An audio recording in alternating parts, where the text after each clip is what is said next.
Hello friends, welcome to TNPSC திலகம் 2026.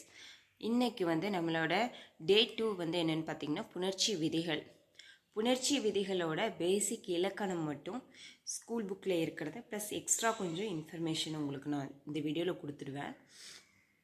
Next சேர்த்தெழுதுக பிரித்தெழுதுக school புக்கில் இருக்கிறது எல்லாமே ப்ளஸ் அவுட் சோர்ஸ் நான் உங்களுக்கு நான் என்னென்ன அவுட் சோர்ஸ்லாம் ரெஃபர் பண்ண போகிறேன் அப்படிங்கிற எல்லா டீட்டெயில்ஸும் உங்களுக்கு சென்ட் பண்ணியிருந்தேன். தேவையானவங்க நீங்கள் பிடிஎஃப்லேயும் பார்த்துக்கலாம். இல்லை என்னால் அவ்வளோலாம் படிக்க முடியாது, நீங்கள் கொடுத்துருக்க பிடிஎஃப்லாம் என்னால் படிக்கிறதுக்கு டைம் இல்லை அப்படின்னா நீங்கள் ஒன்றும் கவலைப்படாதீங்க. நம்மளோட வீடியோ மட்டும் கரெக்டாக ஃபாலோ பண்ணிக்கோங்க, நோட்ஸ் எடுத்து வச்சுக்கோங்க. நான் school book plus important out source ஏற்கனவே கேட்டிருந்த கொஷின் வச்சு அது சம்மந்தமாக ரிலேட்டடான எல்லா அவுட் சோர்ஸையும் நான் மேக்ஸிமம் என்னால் என்ன அளவுக்கு கொடுக்க முடியுமோ அந்த அளவுக்கு நான் கொடுத்துடுவேன். நீங்கள் அதை ஃபாலோ பண்ணிக்கலாம். ஒரு சிலர் இல்லை எனக்கு பிடிஎஃப் வேணும் அப்படின்னு கேட்டுட்டு இருந்ததுனால தான் நான் என்னென்ன நான் அவுட் சோர்ஸ் எல்லாமே என்னென்ன புக்ஸ் எல்லாம் கலெக்ட் பண்ணணும் அதெல்லாம் நான் பிடிஎஃபாக உங்களுக்கு நேற்று அனுப்பிச்சுட்ருந்தேன்.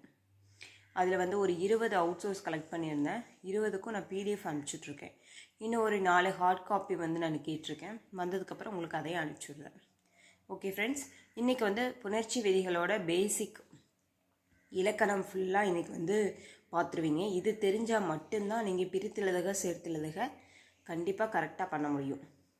அது இல்லாமல் இதில் சில இம்பார்ட்டண்ட், அதாவது ஸ்கூல் புக்கில் இருக்கிறது ப்ளஸ் ஸ்கூல் புக்கில் இருக்கிறத டைரெக்டாக இருக்கும். அதோட பேசிக் தெரிஞ்சால் மட்டும்தான் நீங்கள் ஸ்கூல் புக்கில் இருக்கிறத அண்டர்ஸ்டாண்ட் ஆகும். அதுக்கு தகுந்த மாதிரி நான் ப்ரிப்பேர் பண்ணி வச்சுருக்கேன். ஓகே ஃப்ரெண்ட்ஸ், வாட்ச் பண்ணுங்கள். புணர்ச்சி விதிகள் இது தெரிஞ்சால் மட்டும்தான் நீங்கள் சேர்த்தெழுதுக பிரித்தெழுதுக அது பண்ண முடியும். அதுக்காக தான் நம்ம புணர்ச்சி விதிகளை படிக்கிறோம். ஓகே, புணர்ச்சி அப்படின்னா என்ன அப்படின்னு பார்த்தீங்கன்னா, சொற்கள் ஒன்றோடொன்று சேர்வதை இலக்கணத்தில் புணர்ச்சி அப்படிங்கிறோம். இப்போ ஒரு நிமிஷம், இப்போ எக்ஸாம்பிளுக்கு பாருங்கள். இப்போ வாழை ப்ளஸ் மரம் அப்படின்னு இருக்குன்னா இது ஒரு சொல்லு இது ஒரு சொல்லு, இந்த ரெண்டு சொல்லு ஜாயிண்ட் ஆகுது பார்த்தீங்களா? வாழை ப்ளஸ் மரம், வாழை மரம் அப்படின்னு ஜாயிண்ட் ஆகி வருது பார்த்தீங்களா? இதுதான் புணர்ந்து வருது. இப்போ இதையும் சேர்றதை தான் வாழை ப்ளஸ் மரம், வாழையும் மரமும் சேர்றது தான் நம்ம புணர்ச்சி அப்படின்னு சொல்கிறோம். ஓகேங்களா? சொற்கள் ஒன்றோடொன்று சேர்வதை புணர்ச்சி என்கிறோம். முதலில் நிற்கின்ற சொல் நிலைமொழி, முதல் மொழியோடு சேருகின்ற சொல் வருமொழி. இது பார்த்துக்கோங்க. சொற்கள் ஒன்றோடொன்று சேர்வதை புணர்ச்சி என்கிறோம். நல்லா தெரிஞ்சுக்கிட்டீங்கல்ல? ரெண்டு சொல்லு சேர்றது புணர்ச்சி. இப்போ பாருங்கள், எக்ஸாம்பிளுக்கு வாழை ப்ளஸ் மரம் அப்படின்னா வாழைங்கிறதும் மரம்ங்கிறதும் சேர்றது தான் புணர்ச்சி அப்படின்னு சொல்கிறோம். அதான் ஃபஸ்ட்டு பாயிண்ட்டு. ரெண்டாவது இந்த வாழை அப்படின்னு முதல்ல நிற்கிது பார்த்தீங்களா? இது என்னது பாருங்கள், முன்னாடி பாருங்கள். முதலில் நிற்கின்ற சொல் நிலைமொழி, தெரிஞ்சுக்கிட்டீங்களா? அதுதான் இது. ஓகே, இப்போ வாழை ப்ளஸ் மரம் அப்படின்னு இருக்குதுன்னா இதில் வாழை அப்படிங்கிறது முதலில் நிற்கின்ற சொல், இது நிலைமொழி. மரம் அப்படிங்கிறது சேருகின்ற சொல், அதனால இது வருமொழி. ஓகேவா? புரிஞ்சுதுங்களா? 3 பாயிண்ட் புரிஞ்சுதுங்களா? வாழை ப்ளஸ் மரம் அப்படிங்கிறது ஒன்றா சேர்றது தான் புணர்ச்சி. இந்த வாழை ப்ளஸ் மரம் அப்படிங்கிறது எக்ஸாம்பிளாக எடுத்துக்கிட்டிங்கன்னா இதில் முதல்ல நிற்கின்ற சொல் நிலைமொழி. வாழை அப்படிங்கிறது நிலைமொழி. நிலைமொழியோடு சேருகின்ற சொல் எது சேருது? மரம் அப்படிங்கிறது சேருது. அப்போ அது வருமொழி. அப்போ ப்ளஸ்ஸுக்கு முன்னாடி நிற்கின்ற சொல் நிலைமொழி, சேருகின்ற சொல் பின்னாடி சேருகின்ற சொல் வருமொழி. 3 பாயிண்ட் புரிஞ்சுதுங்களா? ஓகே, இது எல்லா பாயிண்ட்டுமே ரொம்ப முக்கியம். இது ஸ்கூல் புக்கில் இருக்கிறது ப்ளஸ் பேசிக் எல்லாமே இதில் இருக்குது. இது தெரிஞ்சால் மட்டும்தான் நீங்கள் பிரித்தெழுதுக சேர்த்தெழுதுக நல்லா பண்ண முடியும். இந்த நாள் ஃபுல்லாக இந்த புணர்ச்சி விதியோட இலக்கணம் மட்டும்தான் நீங்கள் படிக்க போகிறீங்க. நாளைக்கு நீங்கள் ரிமைனிங் மீன்ஸ் சேர்த்தெழுதுக பிரித்தெழுதுக டாபிக் உள்ள school book plus out source எல்லாமே நாளைக்கு நான் கொடுத்துடுவேன். நாளைக்கு இல்லை, நான் அடுத்த டேட் அந்த ஷெட்யூல் படி. ஓகே, இப்போ புணர்ச்சி அப்படிங்கிறத புணர்ச்சி அப்படின்னா என்னென்னு பார்த்துட்டோம். புணர்ச்சியில் 2 சொல் சேருகின்றது தான் புணர்ச்சி. புணர்ச்சியில் நிலைமொழி வருமொழின்னு இருக்குது. நிலைமொழினா என்ன, வருமொழின்னா என்னென்னு பார்த்துட்டோம். இப்போ புணர்ச்சி எத்தனை வகைப்படும்? புணர்ச்சி 2 வகைப்படும். இயல்பு புணர்ச்சி, விகார புணர்ச்சி. புணர்ச்சி எத்தனை வகைப்படும்? புணர்ச்சி 2 வகைப்படும். இயல்பு புணர்ச்சி, விகார புணர்ச்சி. புணர்ச்சி புணர்ச்சி 2 வகைப்படும். இயல்பு புணர்ச்சி, விகார புணர்ச்சி. அப்போ இயல்பு புணர்ச்சி என்னன்னு பார்த்தீங்கன்னா, நிலைமொழியும் வருமொழியும் சேரும்போது எந்தவித மாற்றமும் இல்லாமல் அப்படியே சொற்கள் வந்தால் இயல்பு புணர்ச்சி. புரிஞ்சுதுங்களா? இன்னொரு டைம் படிக்கும்போதே புரிஞ்சுட்டு பாருங்க. அதாவது இயல்பாக இருக்கிறது தான் இயல்பு புணர்ச்சிங்க, எந்த மாற்றமே இல்லை. இப்போ எக்ஸாம்பிளுக்கு பாருங்கள், இப்போ வாழை ப்ளஸ் மரமே எடுத்துக்கோங்க. வாழை ப்ளஸ் மரம் அப்படின்னா நீங்கள் இடையில ஏதாவது எழுத்து சேர்த்துறீங்களா, இல்லை இடையில ஏதாவது வேறு ஏதாவது மாற்றி எழுதுறீங்களா? அது எதுவுமே இல்லைல்ல. வாழை ப்ளஸ் மரம் அப்படின்னா நீங்கள் ப்ளஸ்ஸை மட்டும் எடுத்துகிட்டு வாழை மரம் அப்படின்னு எழுதிடுறீங்க. இன்னொரு எக்ஸாம்பிள், இது எல்லாமே ஸ்கூல் புக்கில் இருக்கிற எக்ஸாம்பிள், ஓகேங்களா? செடி ப்ளஸ் கொடி அப்படின்னா செடி அப்படிங்கிறதையும் கொடி அப்படிங்கிறதையும் எந்தவித மாற்றத்திற்கும் உட்படுத்தாமல் நீங்கள் அப்படியே செடி கொடி அப்படின்னு எழுதிடுறீங்க. மண் ப்ளஸ் மலை அப்படின்னா மண்மலை. இதில் ஏதாவது மாற்றம் ஏற்படுத்துகிறீங்களா? எதுவுமே இல்லை. இதுதான் இயல்பு புணர்ச்சி. தெரிஞ்சுக்கிட்டீங்களா? இயல்பு புணர்ச்சினா என்னன்னு தெரிஞ்சுக்கிட்டீங்களா? ஓகே. இயல்பு புணர்ச்சினா என்ன? நிலைமொழியும் வருமொழியும் சேரும்போது எந்தவித மாற்றமும் இல்லாமல் அப்படியே சொற்கள் வந்தால் இயல்பு புணர்ச்சி. மாற்றம் இல்லாமல் வந்துச்சுன்னா, இயல்பாக வந்துச்சுன்னா அது இயல்பு புணர்ச்சிங்க. இதில் வேறு ஒன்றுமே கிடையாதுங்க. எக்ஸாம்பிள் பாருங்கள், வாழை ப்ளஸ் மரம் வாழை மரம், செடி ப்ளஸ் கொடி செடி கொடி, மண் ப்ளஸ் மலை மண்மலை. Okay, done. ஓகே, நெக்ஸ்ட் போலாமா? விகார புணர்ச்சி. புணர்ச்சியில் 2 வகை. 2 வகையில் முதல் வகை இயல்பு புணர்ச்சி பார்த்துட்டோம். 2வது வகை விகார புணர்ச்சி.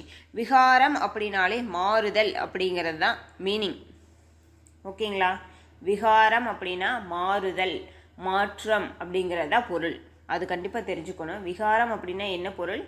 மாற்றம், மாறுதல் அப்படிங்கிறதா பொருள், சரிங்களா? விகாரம் அப்படின்னாலே மாற்றம் அப்படின்னு நீங்கள் முடிவு பண்ணிக்கணும். அப்போ இதிலே தெரிஞ்சு வச்சுங்களா, புணர்ச்சியின் போது ஏதேனும் மாற்றம் நிகழ்ந்தால் அது விகார புணர்ச்சி. புரிஞ்சுதுங்களா? புணர்ச்சியின் போது ஏதேனும் மாற்றம் நிகழ்ந்தால் அது விகார புணர்ச்சி. எதுவுமே மாற்றம் நடக்கலைன்னா அது இயல்பு புணர்ச்சி. மாற்றம் நடந்துச்சுன்னா விகார புணர்ச்சி. விகாரம் அப்படின்னா மாற்றம் அப்படிங்கிறது பொருள், அதை மறந்துடாதீங்க. விகாரம் அப்படிங்கிறது 3 வகை இருக்குது, ஓகேங்களா? விகாரம் அப்படின்னா மாற்றம்னு நமக்கு மீனிங் தெரியும். ஏதாவது மாற்றம் நடந்துச்சு அப்படின்னா தான் அது விகார புணர்ச்சின்னு நமக்கு தெரியும். அது எந்தெந்த வகையிலெல்லாம் மாற்றம் நடக்கும் அப்படின்னு பார்த்தீங்கன்னா 3 வகையில் மாற்றம் நடக்கும், ஓகேங்களா? தோன்றல் விகாரம், திரிதல் விகாரம், கெடுதல் விகாரம், ஓகேங்களா? 3 விகாரம், 3 வகை விகாரங்கள் இருக்குது. அது என்னென்னு பார்த்துட்டிங்கன்னா உங்களுக்கு தெரிஞ்சிடும். இதில் ஒன்றும் இல்லை பாருங்கள். தோன்றல் விகாரம் அப்படின்னா, இப்போ எக்ஸாம்பிளுக்கு நுழைவு ப்ளஸ் தேர்வு அப்படிங்கிறத நீங்கள் எப்படி எழுதுவீங்க? நுழைவு தேர்வு அப்படின்னு எழுதுவீங்களா? ஓகே, ஏன்னா இங்கே இன எழுத்து தே வந்திருக்கிறதுனால இங்கே இத்து வரும், ஓகேவா? அப்போ நுழைவு ப்ளஸ் தேர்வு, நுழைவு தேர்வு அப்படின்னு எழுதுறீங்க. அந்த இடத்துல இத்து தோன்றுது, அதனால அது தோன்றல் விகாரம். திரிதல் விகாரம்னா பாருங்கள், பல் ப்ளஸ் பசை. இந்த கொஷின் ரொம்ப அடிக்கடி கேட்டிருக்கிறாங்க, கொஞ்சம் வாட்ச் பண்ணிக்கோங்க. பல், அதாவது இது என்ன விகாரம்லாம் கேட்க மாட்டாங்க, இதெல்லாம் நீங்கள் தெரிஞ்சுக்கிறதுக்கு தான். பல் ப்ளஸ் பசை அப்படிங்கிறத எப்படி எழுதுவீங்க? பற்பசை அப்படின்னு எழுதுவீங்க, அப்படி தானே எழுதுவீங்க? பாருங்கள், நல்லா பாருங்கள். பல் ப்ளஸ் பசை அப்படிங்கிறத நீங்கள் பற்பசை அப்படின்னு எழுதுவீங்க. அது அந்த இடத்துல இல்லை அப்படிங்கிறது என்ன இருக்குது? இற்றா தெரிஞ்சிருக்குது. அப்போ இது திரிதல் விகாரம். இப்போ கெடுதல் விகாரம் அப்படின்னா புறம் ப்ளஸ் 400 அப்படின்னா நீங்கள் எப்படி எழுதுவீங்க? புறம் ப்ளஸ் 400 அப்படிங்கிறத நம்ம புறநானூறு அப்படின்னு தான் எழுதுவோம். இதெல்லாம் எப்படி அப்படிங்கிறது நான் அடுத்த கிளாஸில் நான் உங்களுக்கு எக்ஸ்பிளைன் பண்ணிடுவேன். இப்போ கெடுதல் விகாரமில் புறம் ப்ளஸ் 400 அப்படிங்கிறத நம்ம புறநானூறுன்னு எழுதுவோம். இந்த இடத்துல இருந்து இம்மு கெட்டு போச்சு, அப்போ இது கெடுதல் விகாரம்.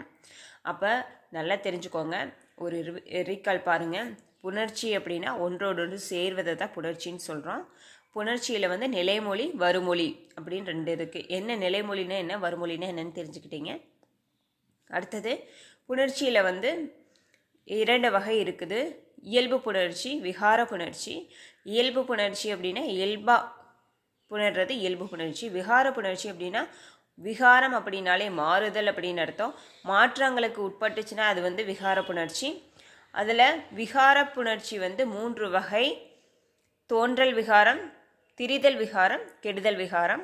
இடையில ஒரு எழுத்து தோன்றி வந்துச்சுன்னா அது தோன்றல், இடையில இருக்கிற எழுத்து வந்து திரிஞ்சு வந்துச்சுன்னா அது திரிதல், இடையில இருக்கிற எழுத்து இல்லாமல் போச்சுன்னா அது கெடுதல், விகாரம். ஓகேங்களா? ஓகே, அடுத்தது பாருங்கள், புணர்மொழியின் இயல்பு. நான் இந்த ஒரே வீடியோவில் இந்த புணர்ச்சி விதிகள் ஃபுல்லாக கவர் பண்ணிடுறேன். கொஞ்சம் லாங்காக இருந்தாலும் முடிச்சிட்டிங்க அப்படின்னா ஒரு டாப்பிக்கோட பேசிக் முடிஞ்சுது. அடுத்த நாள் இது முடிச்சுட்டு பிரித்தலகு சேர்த்தலகு போர்ஷன் முடிஞ்சுது. அந்த மாதிரி போய்க்கலாம். Okay done. ஓகே, புணர்மொழியின் இயல்பு அப்படின்னா எழுத்து வகையால் சொற்கள் 4 வகைப்படும். தெரிஞ்சுக்கிட்டீங்களா? புணர்மொழியின் இயல்பு அப்படிங்கிறது வந்து ஒரு டாப்பிக்கு, அது ஒன்றும் பிரச்சனை இல்லை. அடுத்த லைனுக்கு வாங்க. எழுத்து வகையால் சொற்கள் 4 வகைப்படும். உயிரீறு, மெய்யீறு, உயிர்முதல், மெய்முதல். இந்த கொஷின் வந்து கேட்டிருக்காங்க. எழுத்து வகையால் சொற்கள் எத்தனை வகைப்படும் அப்படின்னா எழுத்து வகையால் சொற்கள் 4 வகைப்படும். உயிரீறு, மெய்யீறு, உயிர்முதல், மெய்முதல் அப்படின்னு படிச்சுப்போம், இல்லைனாலும் தெரிஞ்சுக்கோங்க. ஓகேங்களா? ஒன்றும் இல்லை. உயிரீறு அப்படின்னா ஈறு அப்படின்னா என்னது? கடைசி அப்படிங்கிறதா அர்த்தம். ஓகேங்களா? இப்போ அந்த உயிரீறு, மெய்யீறு, உயிர்முதல், மெய்முதல் அந்த இதில் வந்து ஈறு அப்படின்னாலே நம்ம என்ன பண்ணக்கூடாது, அதாவது நிலைமொழியில் பார்க்கக்கூடாது. இப்போ கலை ப்ளஸ் அழகு அப்படின்னு இருக்குதுன்னா இங்கே வந்து நிலைமொழியில் பிடிச்சிக்கிட்டு ஈற்றெழுத்தை பார்த்துட்ருக்கூடாது. தவறு தவறு. ஓகேங்களா?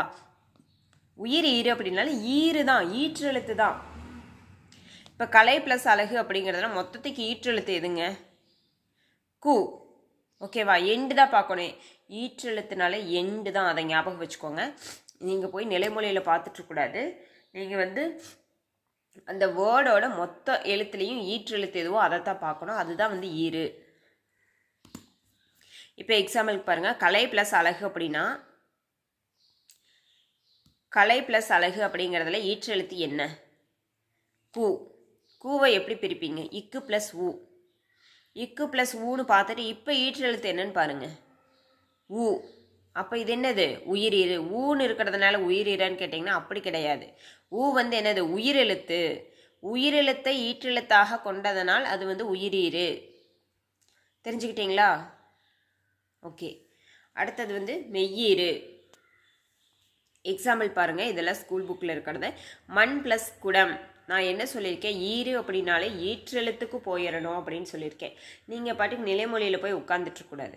மண் ப்ளஸ் குடம் அப்படின்னா லாஸ்ட் எழுத்து ஈற்றெழுத்து என்னது? இம்மு. இம் என்ன? மெய்யெழுத்து. அப்போ மெய்யீறு. அப்போ தெரிஞ்சுக்கோங்க, எழுத்து வகையால் சொற்கள் வந்து 4 வகைப்படும். அதில் உயிரீறு, மெய்யீறு பார்த்துட்டோம். உயிரீறுனா ஈற்றெழுத்து உயிரெழுத்தாக இருந்துச்சுன்னா அது உயிரீறு. ஈற்றெழுத்து மெய்யெழுத்தாக இருந்துச்சுன்னா அது மெய்யீறு. உயிர் முதல் அப்படின்னு பார்த்தீங்கன்னா நீங்கள் வந்து எப்போவுமே நான் சொல்லிட்டேன், இந்த எழுத்து வகையால் சொற்கள் பிரிக்கும்போது உயிரீறு, மெய்யீறு, உயிர் முதல், மெய் முதல்ல நிலைமொழியை பார்க்கவே கூடாது. வருமொழியோட முதல் எழுத்து, வருமொழியோட ஈற்றெழுத்தை தான் பார்க்கணும் சொல்லிட்டேன். ஈற்றெழுத்துனா ஈற்றெழுத்தை பார்க்குறீங்க, முதல் எழுத்து உயிர் முதல் அப்படின்னா அந்த வருமொழியோட முதல் எழுத்தை பார்க்குறீங்க. இப்போ வாழை ப்ளஸ் இலை அப்படின்னு இருக்குதுன்னா வருமொழியோட முதல் எழுத்து என்னது? ஈ. அப்போ அது உயிரெழுத்தா? உயிர் முதல். அதே மாதிரி மெய் முதல் அப்படின்னா வாழை ப்ளஸ் மரம்னு இருக்குது. அப்போ வந்து நான் சொல்லியிருக்கேன், வருமொழியை தான் பார்க்கணும். வருமொழியோட ஈற்றெழுத்தையும் வருமொழியோட முதல் எழுத்து அந்த மாதிரி தான் இது எழுத்து வகையாலேயே பிரிக்கணும்னு சொல்லியிருக்கேன்.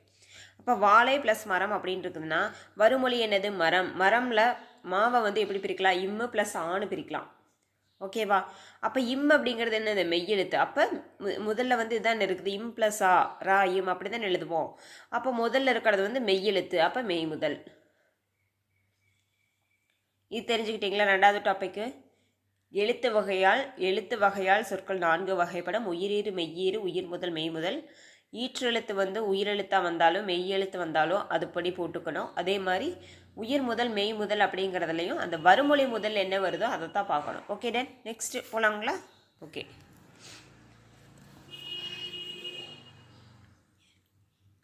புணர்ச்சியை வந்து நிலைமொழி, இறுதி எழுத்து, வருமொழி, முதல் எழுத்து அடிப்படையில் 4ஆக பிரிக்கலாம். நம்ம இப்போ வரைக்கும் எப்படி பார்த்தோம்னா எழுத்து வகையால் சொற்கள் 4 வகைப்படும் சொல்லிட்டு தான் உயிரீறு, மெய்யீறு, உயிர் முதல், மெய் முதல்னு படித்தோம். இப்போ புணர்ச்சியையே வந்து நிலைமொழி, இறுதி எழுத்து, வருமொழி, முதல் எழுத்து அடிப்படையில் 4ஆக பிரிக்கலாம். ஓகேவா? இது தெரிஞ்சுக்கோங்க. பாருங்க, நிலைமொழி, இறுதி எழுத்து, வருமொழி, முதல் எழுத்து அடிப்படையில் 4ஆக பிரிக்கலாம். இப்போ இது பார்த்தீங்கன்னா உங்களுக்கு தெரிஞ்சிடும். இப்போ வந்து உயிர்முன் உயிர், உயிர்முன் மெய், மெய்முன் உயிர், மெய்முன் மெய். எழுத்து வகையால் பிரித்தோம்னா எப்படி பிரிப்போம்? உயிரீறு மெய்யீறு, உயிர் முதல் மெய் முதல்னு பிரிப்போம். ஒரு எழுத்தை வச்சு தானே சொல்கிறோம். அப்போ உயிரீறு மெய்யீறு, உயிர் முதல் மெய் முதல். இப்போ புணர்ச்சி, அந்த புணர்ந்து வரும்போது எப்படி பிரிக்க முடியும்? நிலைமொழி இறுதி எழுத்து, வருமொழி முதல் எழுத்து அடிப்படையில் 4ஆக பிரிக்கலாம் அப்படின்னு சொன்னாங்க. இது எக்ஸாம்பிள் பார்த்தீங்கன்னா இது உங்களுக்கு புரியும். அது வரைக்கும் இது வந்து மொத்தத்துக்கு 4ஆக பிரிக்கிறோன்னு மட்டும் தெரிஞ்சுக்கோங்க.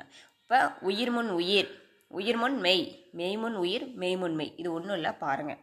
உயிர்முன் உயிர்னா இப்போ எக்ஸாம்பிளுக்கு மணி ப்ளஸ் அடின்னு கொடுத்துருக்காங்க. ஓகேங்களா? இப்போ மணி ப்ளஸ் அடி, மணி அடி அப்படின்னு பிரிச்சிங்கன்னா மணி ப்ளஸ் அடின்னு பிரிப்பீங்க. அந்த மணி ப்ளஸ் அடியில் நீ வந்து பிரிச்சிங்கன்னா எப்படி பிரிப்பீங்க? இன் ப்ளஸ் ஈன்னு பிரிப்பீங்க. இங்கே வந்து ஏற்கனவே உயிரெழுத்து இருக்குது, அதை பிரிக்க முடியாது. அப்போ இந்த எண்ணில் நிலைமொழி இறுதியில் என்ன எழுத்து இருக்குது? ஈ இருக்குது. இங்கே வந்து ப்ளஸ்க்கு அப்புறம் ஆ இருக்குது. அப்போ உயிர்முன் உயிர். ஏற்கனவே என்னன்னா இதை வந்து எந்த வகையாக பிரிக்கிறோம்? நிலைமொழி இறுதி எழுத்து, வருமொழி முதல் எழுத்து அடிப்படையில் 4ஆக பிரிக்கலாம்ங்கிறது இப்போ புரியுதுங்களா? இப்போ ஏற்கனவே புணர்ச்சி வந்து இப்போ மணி ப்ளஸ் அடி அப்படிங்கிறத வந்து புணர்ச்சியில் இருக்குது. ஓகேவா? இது சேர்ந்துச்சுன்னா புணருது அப்படின்னு அர்த்தம். இப்போ நிலைமொழியோட இறுதி எழுத்து, வருமொழி முதல் எழுத்து அப்படின்னாலே இங்கே இடையில ப்ளஸ் இருக்குதுன்னு அர்த்தம். இப்போ இந்த நிலைமொழி இறுதி எழுத்து, வருமொழி முதல் எழுத்து அடிப்படையில் நம்ம வந்து 4ஆக பிரிக்கலான்னு படிச்சிட்டோம். அப்போ நிலைமொழி இறுதி எழுத்து என்னது? நீயை வந்து எப்படி பிரிக்கலாம்? இன்னு ப்ளஸ் ஈன்னு பிரிக்கலாம். இங்கே வருமொழி முதல் எழுத்து ஆ இருக்குது. அப்போ இந்த எண்டில் நிலைமொழி இறுதி எழுத்தை பிரித்து வச்சிருக்கும் போது இறுதி எழுத்து என்னவா இருக்குது? ஈ. வருமொழி முதல் எழுத்தில் ஆ இருக்குது. அப்போ இங்கேயும் உயிர் எழுத்து, இங்கேயும் உயிர் எழுத்து. அப்போ உயிர்முன் உயிர். ஓகேங்களா? ஒன்ஸ் புரியலைன்னா இன்னொரு டைம் போட்டு பார்த்தீங்கன்னா புரிஞ்சிடும். நான் சொன்னது ஃபஸ்ட்லேருந்து கேட்டிங்கன்னா புரிஞ்சிடும். ஓகேவா? எழுத்து வகையால் 4 வகைப்படம் படித்தோம், முடிச்சிட்டோம். இது வந்து என்னென்னா நிலைமொழி இறுதி எழுத்து, வருமொழி முதலெழுத்து அடிப்படையிலும் 4ஆக பிரிக்கலான்னு சொல்கிறாங்க. இப்போ இங்கேயும் உயிரெழுத்தாக இருந்துச்சு, இங்கேயும் உயிரெழுத்தாக இருந்துச்சு. உயிர்முன் உயிர். அடுத்தது உயிர்முன் மெய் பாருங்கள், பனி ப்ளஸ் காற்று. இப்போ பனி ப்ளஸ் காற்று வந்து இங்கே நீ இருக்குது, இங்கே கா இருக்குது. இது ரெண்டையுமே பிரிங்க.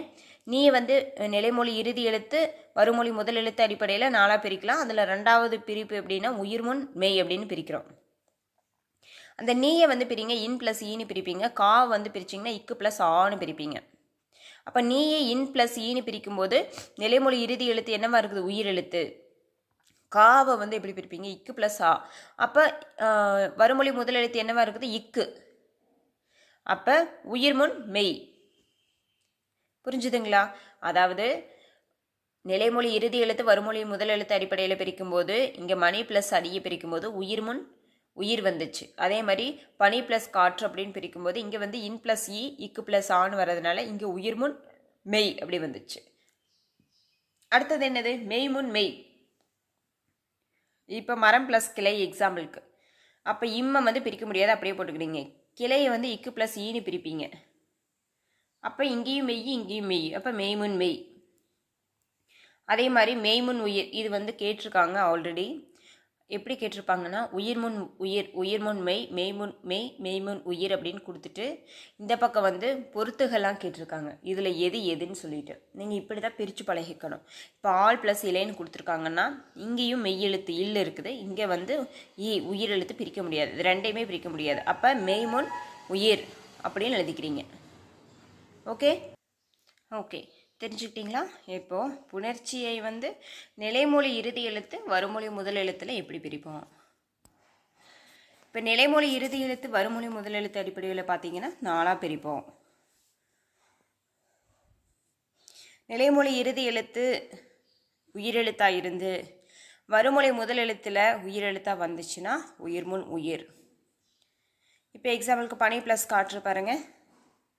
நிலைமொழி இறுதி எழுத்தில் உயிரெழுத்தாக இருந்து வருமொழி முதல் எழுத்தில் மெய்யெழுத்து வந்துச்சுன்னா உயிர்முன் மெய். அடுத்தது பாருங்கள், மரம் ப்ளஸ் கிளையில் நிலைமொழி இறுதி எழுத்து மெய்யெழுத்தாக இருந்து வருமொழி முதல் எழுத்துலையும் மெய்யெழுத்து வந்துச்சுன்னா மெய்முன் மெய். இந்த உயிர்முன் உயிர், உயிர்முன் உயிர் இருக்குது பார்த்தீங்களா? ஃபஸ்ட்டு அது வந்து நிறைய கொஷின்ஸில் வந்து கேட்டிருக்காங்க மணி ப்ளஸ் அப்படிங்கிற இதே எக்ஸாம்பிளோட. ஓகேங்களா? அடுத்தது மெய்முன் உயிர் பாருங்கள்.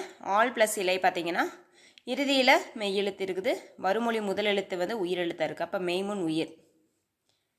ஓகேங்களா? எழுத்து வகையால் 4 வகைப்படும்னு படித்தோம். அது என்னது? உயிரீறு, மெய்யீறு, உயிர் முதல், மெய் முதல். இப்போ நிலைமொழி இறுதி எழுத்து, வருமொழி முதல் எழுத்து பிரிக்கிற வகையில் 4 வகைப்படும் சொல்லி படித்தோம். அதுதான் இது. உயிர்முன் உயிர், உயிர்முன் மெய், மெய்முன் மெய்முன் உயிர், அப்படி 4 வகையாக பிரிப்போம். ஓகேவா? எழுத்து வகையாலும் 4 வகை தான், இந்த மாதிரி பிரிக்கிற வகையிலையும் 4 வகை தான். இப்போ ஈஸி. இப்போ ப்ளஸ் போட்டு கொடுத்துட்டாங்களே, நீங்கள் வந்து நிலைமொழி வருமொழின்னு பிரிச்சிடுறீங்க. இந்த அடிப்படையில் நம்ம 4ஆக பிரிக்கிறோம். கடைசி எழுத்து ஈற்றெழுத்து என்ன, வருமொழி முதல் எழுத்தில் என்ன பிரிக்க முடிஞ்சது அப்படின்னா அதை பிரித்து வச்சு இறுதி எழுத்து என்னமா வருது அதை பார்த்தீங்கன்னா வேலை முடிஞ்சது. Okay done. நெக்ஸ்ட் போகலாமா? ஓகே, இதுதான் ரொம்ப இம்பார்ட்டண்ட் மீன்ஸ் எல்லாமே ஸ்கூல் புக்கில் இருக்கிறதா, ப்ளஸ் அவுட் சோர்ஸு உங்களுக்கு பேசிக் புரியாத இடத்துல சில அவுட் சோர்ஸ் இதெல்லாம் உள்ளே கொண்டு வந்திருப்பேன். இதில் அவுட் சோர்ஸுன்னு இல்லை, இது வந்து விதிகள், இதெல்லாம் தெரிஞ்சுக்கணும். ஓகேங்களா? எங்கே போனாலும் இது வந்து நம்ம டைரெக்டாக கொஷின் வருதோ இல்லையோ, நமக்கு வந்து இது தெரிஞ்சால் தான் நம்ம பிரித்தெழுதுக சேர்த்தெழுதுகெல்லாம் பண்ண முடியும். அதுக்காக தான் நம்ம விதிகள் படிச்சுட்டு அடுத்த கிளாஸ் நம்ம வந்து டாபிக் உள்ள போகலான்னு சொல்கிறது, வேற ஒன்றும் இல்லை. Okay done. இப்போ பாருங்கள், உடம்படு மெய். ஓகே, உடம்படு மெய்னா என்ன? உயிரீற்று புணர்ச்சி அப்படின்னு படிக்கிறோம். இப்போ உடம்படு மெய் அப்படின்னா என்னென்னா, இப்போ எக்ஸாம்பிளுக்கு பாருங்கள், கனி ப்ளஸ் அழகு அப்படிங்கிறத எக்ஸாம்பிளாக எடுத்துக்கோங்க. ஓகேங்களா? இப்போ இந்த இடத்த பிரித்தோம் அப்படின்னா இன்னு ப்ளஸ் ஈன்னு பிரிப்பீங்க. இந்த இடத்துல வந்து ஆ, அப்போ உயிரெழுத்தும் இங்கே வந்து ஈ இருக்கும், இங்கே வந்து ஆ இருக்கும். அப்போ உயிரெழுத்தும் இருக்கும்போது இது தனித்தனியாக தான் நிற்கும். எப்படி நிற்கும்? கனி அழகு அப்படின்னு தான் நிற்கும். இது ரெண்டையும் ஒன்று சேர்த்துறதுக்காக இடையில ஒரு கனி அழகு அப்படின்னு வருதுன்னு வைங்க, அந்த ஈ அப்படின்னு கொண்டுட்டு வரேன் பாருங்க, அதுதான் உடம்படு மெய். தெரிஞ்சுக்கிட்டீங்களா? ஷார்ட்டாக இந்த இடத்துல சொல்லிடுறேன், ஒரு எக்ஸாம்பிள் வச்சு சொல்லிடுறேன், பார்த்துக்கோங்க. இப்போ கனி ப்ளஸ் அழகு அப்படின்னு இருக்குதுன்னா இந்த நீயை வந்து இன்னு ப்ளஸ் ஈன்னு பிரிப்பீங்க. இங்கே உயிரெழுத்து இருக்குது, பிரிக்க முடியாது. அப்போ இங்கேயும் ஈ, இங்கேயும் ஆ, அப்போ வந்து உயிரெழுத்தும் சேரும்போது அப்படியே தான் நிற்கும். இப்போ எக்ஸாம்பிளுக்கு வந்து கனி அழகு அப்படின்னு தான் நிற்கும். நம்ம அப்படியே விடுவோமா? நம்ம கனி அழகு அப்படின்னு எழுதுவோம். அந்த அழகு ஈ எப்படி வந்துச்சு, அந்த இடத்துல வந்து ஈய கொண்டுட்டு வந்து சேர்த்துறோம் பார்த்தீங்களா, அதுதான் உடம்படு மெய். இப்போ பாருங்க புரியும். உயிரை ஈராக உடைய சொற்களின் முன் உயிரை முதலாய் உடைய சொற்கள் வந்து சேரும். நான் சொன்னேன்னா இங்கே வந்து நீ பிரித்தோம்னா இன்னு ப்ளஸ் ஈன்னு பிரிப்போம். இங்கே வந்து ஆ இருக்கும், இங்கேயும் உயிரெழுத்து, இங்கேயும் உயிரெழுத்து. அப்போ உயிரை ஈராக உடைய சொற்களின் முன் உயிரை முதலாக உடைய சொற்கள் வந்து சேரும். அப்போது சொற்கள் சேராமல் தனித்து நிற்கும். நான் சொன்னேன்னா கனி அழகு அப்படின்னு தனியாக நிற்கும் அப்படின்னு. இப்போ ஒன்று சேராத உயிரெழுத்துக்களை ஒன்று சேர்க்க அங்கு ஒரு மெய் தோன்றும். நம்ம என்ன பண்ணுவோம் சொல்லியிருக்கேன், யலகு அப்படின்னு ஈய கொண்டு வந்து சேர்த்துவோம் சொல்லியிருக்கேன். அதுதான் இது. ஒன்று சேராத உயிரெழுத்துக்களை ஒன்று சேர்க்க அங்கே ஒரு மெய் தோன்றும், அதுவே உடம்படு மெய் எனப்படும். நீங்கள் ஒன்றும் தியரி எக்ஸாம் எழுத போகப்படுறது கிடையாது. இது என்னன்னு தெரிஞ்சுக்கோங்க, இது மெமரி பண்ணணுங்கிறதுலாம் கிடையாது. அதாவது அப்போ முன்னாடி உயிரெழுத்து இருக்குது, வர்ற எழுத்துலேயே உயிரெழுத்து இருக்குன்னா அது தன்னந்தனியாக நிற்கும். கனி அழகு அப்படின்னு நிற்கும். அதை நம்ம தான் ஒன்று சேர்த்து வைக்கிறதுக்காக ஈ அப்படின்னு ஒன்று கொண்டே உள்ளே போடுறோம். நம்ம போடுறோங்கிறது மட்டும்தான் நமக்கு தெரியாது, எப்படி அது என்ன எழுத்துங்கிறது இது வரைக்கும் தெரியாது உங்களுக்கு, அப்படித்தானே? ஏன்னா இது நம்ம படிக்க வரைக்கும் நமக்கு என்னன்னு தெரியாது. அந்த ஈன்னு ஒன்று சேர்த்துற பாருங்க, அதுதான் உடம்படு மெய். இப்போ தெரிஞ்சுக்கிட்டீங்களா? ஓகே, உடம்படு மெய்யில் 3 வகைப்படும். இது வந்து கொஞ்சம் இம்பார்ட்டண்ட்டு. எத்தனை வகைப்படும்னு கேட்டிருக்காங்க. உடம்படு மெய்யில் 3 வகைப்படும். யகர உடம்படுமை, வகர உடம்படுமை, யகர வகர உடம்படுமை. இதை மறந்துடாதீங்க. உடம்படுமை 3 வகைப்படும். யகர உடம்படுமை, வகர உடம்படுமை, யகர வகர உடம்படுமை. இப்போ யகர உடம்படுமை பாருங்கள். நிலைமொழியின் ஈற்றில் இ இ ஐ உயிரெழுத்துக்களை ஈராக உடைய சொற்கள் நிற்கும். அவற்றின் முன் 12 உயிர்களையும் முதலாவதாக கொண்ட சொற்கள் சேரும். அந்நிலையில் யகரம் உடம்படு மெய்யாக வரும். நான் ஷார்ட்டாக ஒன்று சொல்லிட்டேங்களா, இ இ ஐ வழி எவ்வும் அப்படின்னு ஒரு விதி இருக்குது. இ இ ஐ வழி எவ்வும் அப்படின்னு ஒரு விதி இருக்குது. ஷார்ட்டாக சொல்லிட்டீங்களா? அதாவது நிலைமொழியோட ஈற்றில், இப்போ எக்ஸாம்பிளுக்கு வந்து இந்த கனி அழகே எடுத்துக்கோங்க. நிலைமொழியோட ஈற்றில் என்னது? நீயை பிரித்தோம்னா இன்னு ப்ளஸ் ஈன்னு பிரிக்கிறோம். அந்த மாதிரி நிலைமொழியோட ஈற்றில் இ ஈ ஐ இந்த 3 எழுத்தில் எது வந்தாலும் அங்கே வந்து யகரம் தான் வந்து உடம்படு மெய்யாக வரும், ஈ தான் வரும். இப்போ கனி ப்ளஸ் அழகு அப்படின்னு இருக்கிற இடத்துல நீங்கள் வேறு ஏதாவது போட முடியுமா? ஈ தானே போட முடியும். அப்போ எந்த இடத்துல இல்லை ஈ போட முடியும்? ஈ ஐ இந்த 3ல் ஏதாவது ஒன்று நிலைமொழி ஈற்றில் வந்துச்சுன்னா நீங்கள் அங்கே கொண்டு போய் ஈயை போட்டுடலாம். ஓகேவா? இதை தான் சொல்கிறாங்க. நிலைமொழி ஈற்றில் இ ஐ உயிரெழுத்துக்களை ஈராக உடைய சொற்கள் நிற்கும். அவற்றின் முன் இந்த 12 உயிர்களையும் காமன் தான். 12 உயிர்களில் ஏதாவது முதலாவதாக வரும் அப்படின்னு சொல்கிறாங்க. அந்நிலையில் யகரம் உடம்படு மெய்யாக தோன்றும். எக்ஸாம்பிள் பார்த்தீங்கன்னா புரியும். இங்கே பாருங்கள், யகர உடம்படு மெய்க்கு எக்ஸாம்பிள். இப்போ மணி ப்ளஸ் அழகு அப்படின்னு இருக்குதுன்னா நீயை பிரிச்சிங்கன்னா இன்னு ப்ளஸ் ஈன்னு பிரிப்பீங்க. ஓகே, அப்போ நான் என்ன சொல்லியிருக்கேன்? இ ஐ வழி எவ்வும்னு சொல்லியிருக்கேன். இங்கே வந்து இறுதியிலேருந்து இ வருது. அப்போ ஈ தான் உடம்படு மெய்யாக வரும், மணி அழகுன்னு தான் எழுதுவோம். அதே மாதிரி தீ ப்ளஸ் எரி பாருங்கள், தீயை பிரிச்சிங்கன்னா இத்து ப்ளஸ் ஈ பிரிப்பீங்களா? ஈ. அப்போ யகரம் தான் உடம்படுமை, தீயெரி அப்படின்னு எழுதுவோம். இதெல்லாம் ரொம்ப இம்பார்ட்டண்ட்டான எக்ஸாம்பிளுங்க. இதெல்லாம் கேட்டிருக்காங்க. ஓடை ப்ளஸ் ஓரம் அப்படின்னா டை எப்படி பிரிப்போம்? இட்டு ப்ளஸ் ஐன்னு பிரிப்போம். ஓடை ப்ளஸ் இட்டு ப்ளஸ் ஐன்னு பிரித்தோம்னா டையா. அப்போ வந்து நான் ஏற்கனவே சொல்லியிருக்கேன், இ ஐ வழி எவ்வும் படிச்சிருக்கோமா? ஈ வந்தாலும் சரி, வந்தாலும் சரி, ஐ வந்தாலும் சரி, இங்கே ஈ தான் உடம்படு மெய்யாக வரும். இதே தான் சொல்லியிருக்காங்க. இப்போ ஓடை ப்ளஸ் இ ப்ளஸ் ஓரம், ஓடை ஓரம் அப்படின்னு தான் எழுதுவோம். ஓடை ப்ளஸ் ஓரம் அப்படின்னு கொஷின் கேட்டாங்கன்னா நம்ம ஓடையோரம் அப்படின்னு அழகாக எழுதிட்டு போயிடும். அங்கே என்ன விதி வந்துச்சு அப்படின்னா யகரம் உடம்படு மெய்யாக வந்தது அப்படிங்கிறத இப்போ தெரிஞ்சுக்கோங்க. Okay ten. இப்போ இந்த விதி வந்து ரொம்ப ஃபேமஸான விதிங்க. உடல் மேல் உயிர் வந்து ஒன்றுவது இயல்பே. படிச்சிருக்கீங்களா? ஒன்றும் இல்லைங்க. இப்போ எக்ஸாம்பிளுக்கு பாருங்கள், இ ப்ளஸ் ஆன்னு இருக்குன்னு வைங்க. இப்போ மெய்யெழுத்து இங்கே வந்து உயிரெழுத்து. மெய்க்கு இன்னொரு மீனிங் என்ன தெரியுங்களா? உடம்பு. மெய் அப்படின்னா உடம்பு, உடம்பு உடல் அப்படின்னு படிச்சிருக்கோம். மெய் அப்படிங்கிறதுக்கு மீனிங் வந்து உடம்பு இல்லை உடல் அப்படின்னு சொல்லுவோம். அப்போ இங்கே உடம்பு, இங்கே உயிரெழுத்து தான் இது. அப்போ உடல் மேல் உயிர் வந்து ஒன்றுவது இயல்பே. புரிஞ்சிருச்சிங்களா? உடல் மேல் உயிர் வந்து ஒன்றுவது இயல்பே. அதை எப்படி சொல்லணும்னா இங்கே வந்து மெய்யெழுத்து, இங்கே வந்து உயிரெழுத்து. அப்போ இங்கே வந்து உடம்பு, இங்கே வந்து உயிர். உடல் மேல் உயிர் வந்து ஒன்றுவது இயல்பே. இவ்வளோதான். உடல் மேல் உயிர் வந்து ஒன்றுவது இயல்பேனா ஒரு உடம்புங்கிறது என்ன? மெய்யெழுத்து. இந்த பக்கம் உயிரெழுத்து இருந்துச்சுன்னா உடல் மேல் உயிர் வந்து ஒன்றுவது இயல்பே. ஓகேங்களா? ஓகே. இப்போது நம்ம யகர உடம்படுமை பார்த்துருக்குறோம் இல்லைங்களா? ஓகேங்களா? யகர உடம்படுமை வந்து நம்ம பார்த்துருக்குறோம். அடுத்தது வகர உடம்படுமை, யகர வகர உடம்படுமை பார்த்தோம்னா இந்த டாபிக் ஓவர் ஆகிக்கும். இப்போ அதுக்கு முன்னாடி இந்த 2 விதி தெரிஞ்சுக்கோங்க. நான் ஒரு விதி சொல்லிட்டேன், உடல் மேல் உயிர் வந்து ஒன்றுவது இயல்பேனா என்னன்னு சொல்லிட்டேன். அதே மாதிரி நான் ஏற்கனவே சொல்லியிருந்தேன் இல்லைங்களா, இ ஐ வழி எவ்வும் விதியின் படி. அது எதுக்கு? யகர உடம்படுமைக்கு தான். நான் அப்படியே சொல்லியிருந்தேன் பார்த்தீங்களா, யகர உடம்படுமைக்கு நீங்கள் ஈ வந்தாலும் ஐ வந்தாலும் நிலைமொழி ஈற்று எழுத்து இ ஐ இதில் ஏதாவது ஒன்று வந்துச்சுன்னா நீங்கள் கண்ணை மூடிக்கிட்டு அங்கே யகரம் தான் உடம்படு மெய்யாக வரும்னு போட்டுட்டு போயிட்டே இருக்கலாம். இப்போ எக்ஸாம்பிளுக்கு மணி ப்ளஸ் அழகு அப்படின்னா இந்த இடத்துல ஈ தான் வரும். ஈ வரும்னா யகர உடம்படுமை வருது. ஏன்னா இறுதி எழுத்து ஈயா இருக்கணும், இல்லைன்னா ஈயா இருக்கணும், இல்லைன்னா ஐயா இருக்கணும். நான் அப்படியே சொன்ன விதி இங்கே வந்திருக்கு பார்த்தீங்களா, இ ஐ வழி எவ்வும் அது. ஓகேங்களா? இந்த உடல் மேல் உயிர் வந்து ஒன்றுவது இயல்பேனா உடம்பு மெய்யெழுத்து ப்ளஸ் உயிரெழுத்துனா இதுதான் விதி. அதே மாதிரி அந்த இ ஐ வந்துச்சுனாலே யா வரும். அதான் இ ஐ வழி எவ்வும். 2வது விதி தெரிஞ்சுக்கிட்டீங்க. இப்போ அதே அந்த மணி ப்ளஸ் அழகு அப்படிங்கிறது எப்படி பிரிக்கலாம்? இந்த இடத்துல இன்னு ப்ளஸ் ஈன்னு பிரிப்பீங்க. அப்போ இ ஐ வழி எவ்வும் அப்படிங்கிற விதியின்படி இங்கே வந்து மணி ப்ளஸ் இ ப்ளஸ் அழகுன்னு யகரத்தை உடம்படுமையாக சேர்த்துக்கிறோம். அப்போ இந்த இடத்துல வந்து ஈ வருது, இந்த இடத்துல ஆ வருது. நான் ஏற்கனவே என்ன சொல்லியிருக்கேன், இங்கே மெய்யினா உடம்பு உயிர் அப்படின்னு ஞாபகம் வச்சுக்கணும் நீங்கள். அதே மாதிரி உடம்பு உடல் அப்படின்னு ஞாபகம் வச்சுக்கணும். அதே மாதிரி ஆ வந்து உயிரெழுத்து. அப்போ இதை தூக்கி அப்ளை பண்ணுங்கள். இ ப்ளஸ் ஆ அப்படின்னா எலகு.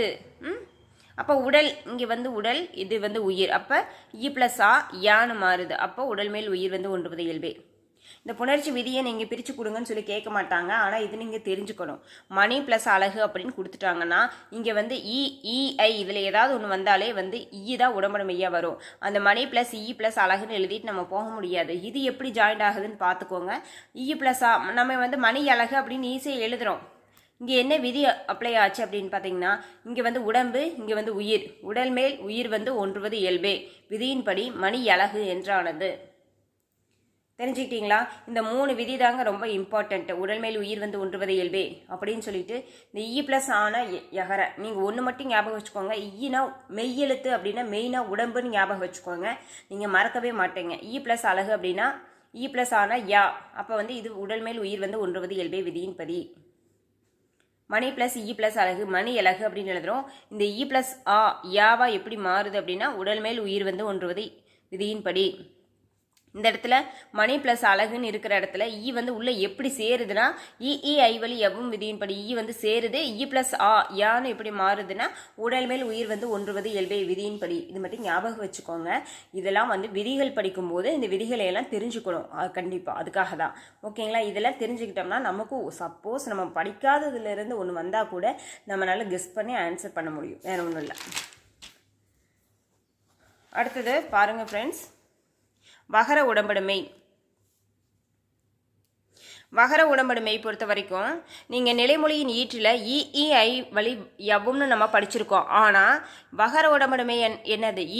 ஐ தவிர பிற உயிரெழுத்துக்களை ஈரா வந்துச்சுன்னா அங்கே வந்து வா வரும். அதே மாதிரி அதே மாதிரி தான். அவற்றின் முன் 12 உயிர்களையும் முதலாவதாக சொற்கள் வந்து சேரும். அது வந்து சேம் தான். இப்போ எக்ஸாம்பிள் பார்த்தீங்கன்னா புரியும். பல ப்ளஸ் உயிர் அப்படின்னு இருக்குதுன்னா இங்கே வந்து பல உயிர் அப்படின்னு எழுதுவோம். இந்த இடத்துல இவ்வு தான் வரும். ஏன் வரும்? வராதா அப்படின்னு கேட்டிங்கன்னா ஐ வழி எவ்வும் ஏனைய உயிர் வழி வவ்வும் அப்படின்னு ஒரு விதி இருக்குது. அந்த விதியின்படி ஐ தவிர்த்து வேறு எந்த உயிரெழுத்துக்கள் வந்துச்சு அப்படின்னாலும் அந்த இடத்துல இவ்வு தான் வந்து என்னவா வரும்? உடம்படு மெய்யா வரும். அதைத்தான் இவ்வு உடம்படு மெய்யா வந்துச்சுன்னா அதைத்தான் வந்து வகர உடம்படுமைன்னு சொல்கிறோம். இப்போ பல ப்ளஸ் உயிர் அப்படின்னா பல ப்ளஸ் இவ்வு ப்ளஸ் உயிர்னு எழுதுவோம். பல உயிர்னு எழுதுவோம். இந்த இடத்துல ஏன் இவ்வு வருது அப்படின்னா ஐ வழி எவ்வும் ஏனைய உயிர் வழி வவ்வும் அப்படிங்கிற விதியின்படி இங்கே வந்து இவ்வு வருது. நம்ம வந்து பல உயிர்னு எழுதுகிறோம். இப்போ இன்னொரு எக்ஸாம்பிள் பாருங்கள். பா ப்ளஸ் இனம் அப்படின்னா பாவினம் அப்படின்னு எழுதுவோம். இந்த இடத்துல பாவினம் எப்படி வந்துச்சு அப்படின்னு கேட்டிங்கன்னா இங்கே வந்து இப்பு ப்ளஸ் ஆன்னு பிரிப்போமா? ஆங்கிறது என்னது? ஐ தவிர ஏனைய உயிரெழுத்து தானே. அப்போ ஏனைய உயிர் வழி வவ்வும்னு தானே படிச்சிருக்கோம். அப்போ பா ப்ளஸ் இனம் அப்படின்னா பா ப்ளஸ் இவ்வு ப்ளஸ் இனம். அப்போ பாவினம் அப்படி தானே பிரிப்போம். புரிஞ்சுதுங்களா உங்களுக்கு? இதில் வேறு ஒன்றுமே கிடையாது. ஓகே, இப்போ நீங்கள் இந்த 2 விதியை மட்டும் ஞாபகம் வச்சுக்கோங்க. ஐ வழி எவ்வும் ஏனைய உயிர் வழி வவ்வும். ஓகேங்களா? அப்போ ஐ ஏதாவது வந்துச்சுன்னா நீங்கள் கண்ணை மூடிட்டு போட்டுடலாம். அதே மாதிரி ஏனைய உயிர் வழி ஏனைய எழுத்துக்கள் எது வந்துச்சுனாலும் நீங்கள் கண்ணை மூடிட்டு இவ்வு போட்டுடலாம். ஓகேங்களா? இது வந்து நீங்கள் விதிகள் கண்டிப்பாக தெரிஞ்சுக்கோங்க. ஐ வழி எவ்வும் ஏனைய உயிர் வழி வவ்வும் சொல்லிட்டு நீங்கள் ஒன்றும் இல்லை பல ப்ளஸ் உயிர்னு கொடுத்தா நம்ம பல உயிர்னு அழகாக எழுதிட்டு போயிடுவோம். அந்த இடத்துல என்ன விதி அப்ளை பண்ணியிருக்காங்கன்னு தெரிஞ்சுக்கணும்னா நீங்கள் வந்து இதை தெரிஞ்சுக்கோங்க. ஏன்னா ஐ வழி எவ்வும் ஏனைய உயிர் எழுத்து எது வந்துச்சுனாலும் வவ்வும் தானே வரும். நம்ம இனிமேல் எல்லாம் அவுட் சோர்ஸ் எல்லாமே படிக்கும்போது இதெல்லாம் வந்து விதிகள் கரெக்டாக இந்த இம்பார்ட்டன்ட் விதிகள் ஸ்கூல் புக்கில் இருக்க விதிகளை கடந்து போகக்கூடாது. ஸ்கூல் புக்கில் இருக்கிற விதிகளை படிச்சுக்கிட்டு போய் தான் ஆகணும். ஓகேங்களா? பாருங்க, அடுத்தது யகர வகர உடம்படுமை. நிலைமொழியின் ஈற்றில் ஏகாரம் வந்து அவற்றின் முன் 12 உயிர்களையும் முதலாவதாக உடைய சொற்கள் வந்து சேரும். அப்படி வந்து சேரும்போது வகரமோ யகரமோ உடம்படுமையாக வரும். இப்போ ஆக்சுவலாக வந்து ஒன்று தெரிஞ்சுக்கோங்க. ஐ வந்தால் எவ்வும் ஏனைய உயிரெழுத்துக்கள் எது வந்தாலும் வவ்வும்னு படித்தோம். ஆனால் அப்படின்னு ஒரு உயிரெழுத்து வந்துச்சுன்னா அங்கே யகரம் வந்தாலும் ஓகே தான், வகரம் வந்தாலும் ஓகே தான். அந்த சூழ்நிலைக்கு ஏற்றவாறு எது வேணாலும் வந்துக்கலாம் அப்படின்னு சொல்கிறாங்க. வேற ஒன்றும் இல்லை. இப்போ எக்ஸாம்பிள் பாருங்கள். சே ப்ளஸ் அடி சேவை பிரிங்க இச்சு ப்ளஸ் அப்படின்னு வருதா? அப்போ ஏன்னு வந்துச்சு அப்படின்னா அந்த இடத்துல யகரம் வந்தாலும் ஓகே தான், வகரம் வந்தாலும் ஓகே தான். நீங்கள் சே ப்ளஸ் அடி இவ்வு ப்ளஸ் அடி சேவடின்னு எழுதலாம். சே ப்ளஸ் ப்ளஸ் அடி சேயடின்னு எழுதலாம். அதான் ஆப்ஷனுக்கு தகுந்த மாதிரி. இது ரெண்டையும் ஒரே ஆன்சரில் வைக்க மாட்டாங்க. ஓகேவா? ஏகாரம் வந்துச்சுன்னா அங்கே வேணாலும் வரும், இவ்வு வேணாலும் வரும்னு சொல்கிறாங்க. வேற ஒன்றும் இல்லைங்க. தெரிஞ்சுக்கிட்டீங்களா? அதே மாதிரி இப்போ தே ப்ளஸ் ஆரம் பிரிங்க இத்து ப்ளஸ் அப்போ ஏகாரம் வந்துச்சு. இங்கே உங்களுக்கு என்ன இவ்வு ஆப்டாக இருக்குமோ ஆப்டாக இருக்குமோ பார்த்து நீங்கள் போட்டுக்கலாம். தே ப்ளஸ் இவ்வு ப்ளஸ் ஆரம் தேவாரம். இப்போ இன்னொரு எக்ஸாம்பிள் பாருங்கள், இவனே ப்ளஸ் அவன், ஏ நேவை பிரிங்க, இன்னும் ப்ளஸ் ஏ, அப்போ ஏகாரம் வந்துருச்சு. அங்கே ஈ போட முடியும்னா ஈ போடுங்க, இவ்வு போட முடியும்னா இவ்வு போடுங்க. இப்போ இவனே ப்ளஸ் ஈ ப்ளஸ் அவன், இவனே எவன். புரிஞ்சுதுங்களா?